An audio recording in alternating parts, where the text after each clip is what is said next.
This is the setting copy used by William Morris to set the type for his edition of Moore's Utopia, printed by the Kelmscott Press. This is a very unusual item and a rare survival.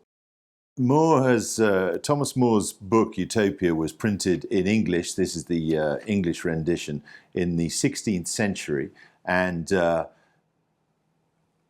Morris himself owned a copy of that, but he didn't want to use that to show his printers to correct the text and to set the type for his own Kelmscott Press edition. So he used this, which is a reprint. It's an antiquarian reprint. You can see at the end it retains the old 16th century imprint, but it's actually printed in 1869, this edition. It's an inexpensive edition and perfect for the purpose of marking up for the press. Now, it belonged to William Morris because we know that he then gave it to Robert Proctor. Somebody's added Morris's signature here, a clipped signature, which is added on the inside of the binding. And but a lot of the marks inside the book are actually of the editor who read the book for the press, as the Kelmscott Press imprint put it, F.S. Ellis. And he's made various notations, as has Morris.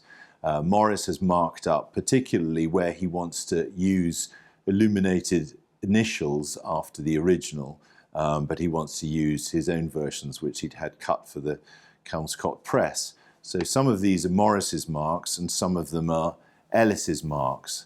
There are marks throughout, little pencil marks, marks where the page endings will be, marks where initials go in, where paragraph breaks, paragraph marks go.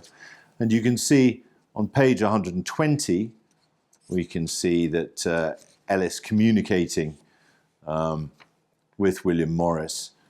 Here at the foot of the page, he makes a little note, refer to Mr. Morris if he would make this wondrous. And he's referring to this word wonders here that appears in the text. And Ellis questioned that and wondered whether it should really read wondrous.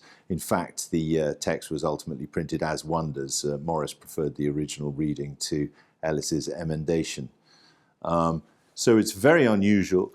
It's a cheap little imprint, as I say, but it's been bound up in the typical linen-backed Holland boards, which are Holland-backed boards, which are used for the less expensive books of the Kelmscott Press. And I think you can just see there the shape of the impress, the blind stamp of the Chelsea Library, which is where the book ended up.